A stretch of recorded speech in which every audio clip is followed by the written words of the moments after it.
hello everyone. I'm very excited to be here. My name is Sina.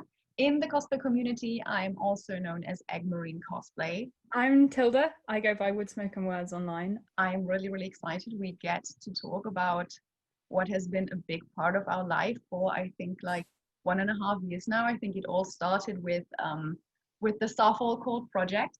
We discovered our love and joy for actually designing costumes ourselves. I mean, had you designed something before that? I've been doing book cosplays since fairly regularly since 2014, but not with the kind of frequency that I've been doing them in the last couple of years. But no, I specifically steered away from design, and I mean chose not to study it at uni even, so I focused on making because that's what I enjoy doing the most. But like book cosplay I think is such a wonderful avenue into building confidence in designing things, and finding ways of doing it that work for you. For years I've told myself that I'm not good at designing and that I prefer to cosplay things that already have like a given reference.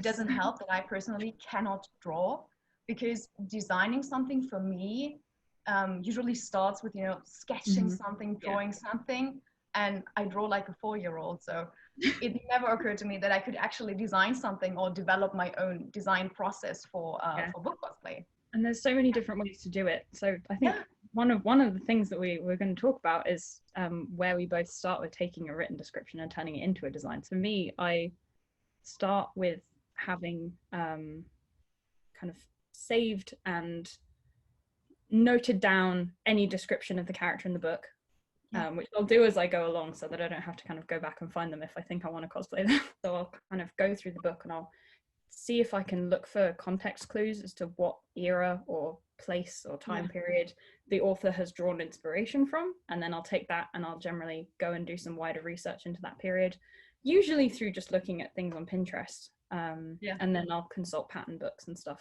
For me, the design process is completely different, because usually when I read a book, the entire setting and world and outfits that go with it usually unfold in front of my mind's eye while I'm reading it.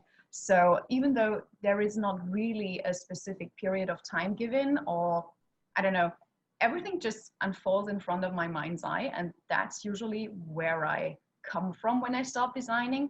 And funnily, I don't usually like imagine details, but I usually start imagining a silhouette.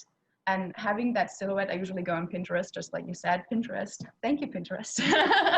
And then I kind of start filling this blank silhouette with textures and colors and fabrics and details. I usually start designing with draping, buying fabrics, and hoping everything ends up well together. The aspect that I couldn't imagine doing, as in designing myself and coming up with something that doesn't have a reference, is something that I immensely enjoy now. I never thought I could do it, but now I find it so incredibly liberating. I mean, I love cosplaying from anime, from video games, and from TV shows and movies as well. But I think it's just great to not have to live up to the way an actor looks or a video game character looks. It's just so liberating. Everybody can become the character they like most. I completely agree. I think in the kind of environment that we have in the cosplay community now, where there's so much kind of pressure to be a lookalike cosplayer and perfectly resemble these actors, and it's unattainable for 99% of people decide to cosplay. Whereas book cosplays is there's so much freedom there, because you know you get a vague physical description generally, but beyond that you can really do what you want, and it's such a good confidence boost.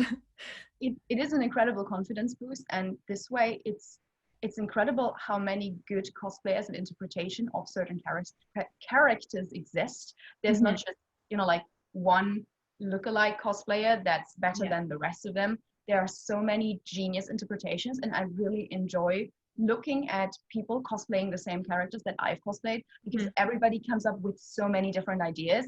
It's just beautiful to look at. It's so creative and inspiring. It's brilliant, really. When you're looking for kind of clues in the text as to what that character wears and how their personality is represented in their clothing, it's really interesting to look at how other people have cosplayed them. because you see the kind of common things that people pick up on, and the like that, you know, if that character wears a specific type of hat, everyone will have done it because it's a clue to who they are. Yeah. And you know, these cosplays can be a lot harder to recognize than things from popular TV shows. Yeah. So you get people kind of recreating a specific embroidery motif, you know, like you've done with your Alina cosplay from Shadow and Bone. There are so many different wonderful Alinas, and they will all have some kind of sun motif in their character somewhere, and it'll look slightly different, but it's there and you can pick it up, and it's I love that sort of thing. In Nikolai's case, I spent a lot of time focusing on Regency era Hussar uniforms. The country that Nikolai is from in the Shadow and Bone trilogy, Ravka, is based and inspired very heavily by Imperial Russia. And when Sina actually told me about this book, she mentioned War and Peace. So compared it to that. So Hussar uniforms kind of lodged themselves very firmly in my mind as being related to this book and this character. They're an incredibly elaborate military uniform. Mine doesn't even come close to what they actually looked like in real life. But they became really heavily associated with royalty. And something that is, I think, important with book cosplays, you are bringing a visual representation of that character to life for sometimes the first time. So you're almost kind of stepping into the role of a costume designer there, and you need to not just consider, you know, what you're recreating from the page. I don't think at any point he's described as wearing something like this, but you have to kind of consider elements of their personality and what you want to bring to life in their clothing. So Nikolai is a prince, but he's incredibly proud of the fact that he didn't accept an honorary commission and join the army kind of as a captain. He joined as a private and worked his way up the way everyone else would, through the ranks. And I wanted to create a costume that would look at kind of at home in a royal court, but would also reflect his pride in his country and his kind of enthusiasm and his investment in its future, as well as, you know, he's earned his right to wear that uniform unlike other members of his family. So my costume consists of breeches, riding boots, an 18th century shirt, a black neckcloth, because in the 18th century and early 19th century, only people who were in the army were able to wear black neckcloths. And then there's the Hussar uniform itself, which is a dolman, which is the jacket, and then a second jacket or coat called a pelisse as well, which hangs from the shoulder. It's incredibly extravagant. I think that reflects his personality quite well. Yes. Gotta get that kind of shiny, flamboyant side in there somewhere. Did you want to talk a little bit about Alina? Or I'm assuming you chose that one. Yes, I did choose Alina as well. She is just as Nikolai from Leigh Bardugo's Grishaverse, from the Shadow and Bone trilogy. And in comparison to Nikolai, she is to everybody who hasn't read the books, she's basically a mage. She is able to summon sunlight and fight with it. They wear uniforms inspired by Ravkan peasant clothes. So what I did when it comes to Alina's design was, first of all, study a lot of traditional Russian peasant clothes and different shapes, styles, different garments. And this is how I came up with the base of the costume and the silhouette of the costume. In the book, it is said that all Grisha are wearing a white shirt. So I designed the shirt in the shape of a traditional Russian vyshyvanka blouse.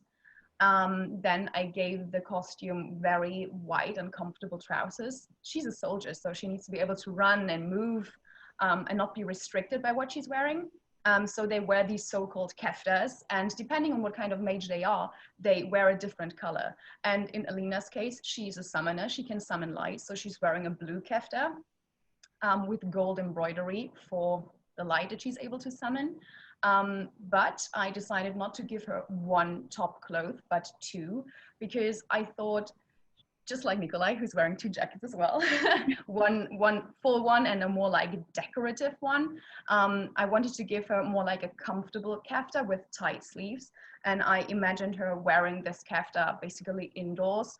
It's a bit lighter than the top one that I created. It also has tight sleeves. So I imagined her wearing it while working in the library, while reading, while doing paperwork.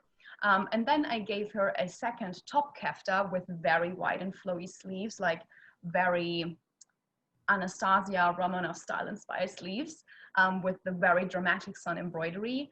And I also made sure to make all of the costume, of the entire costume, out of different fabrics and textures that still reminded me of something a soldier would wear and what a richer peasant would have access to.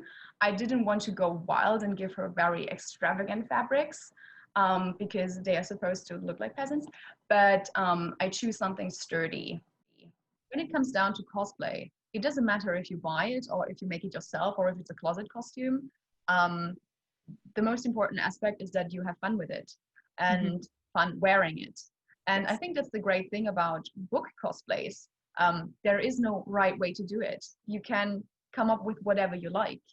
And it doesn't matter if you're able to know, if you're able to use a sewing machine, if you know how to make patterns. You don't necessarily have to make everything yourself. You can just buy a wig online and, you know, I don't know, order a dress online and add a couple of details like a trim or paint something on it or embroider a little bit. You can just put on a wig and become whatever character you want to become. And I think that's beautiful because there is no rule book for how to, you know, come up with a design or how to cosplay a certain character. It's completely up to you to make this character, to bring this character to life. Yeah, 100%. I would say the same thing. And on top of that, I'd also say don't let the text limit you. Yes. Like I think I mentioned that at no point is Nikolai described as wearing a military uniform like the one I made, but it still kind of created the right feeling for that character. So I think that's always more important. If you know you want to cosplay someone, you don't necessarily need to replicate word for word to the best of your ability like what is on the page. Creating the right emotion and feeling and the right vibe, as it were, is more important. And having fun with it is trumps everything. That's always going to be the thing to focus on. Well, first of all, thank you everybody for watching our little panel. I hope you really enjoyed it. Yes. If you would like to continue talking with us and chatting with us about your book cosplays, about our book cosplays, feel free to join us on the Metaverse Discord channel. I think the link should be within here somewhere. Join us, talk to us. We're looking forward to meeting you.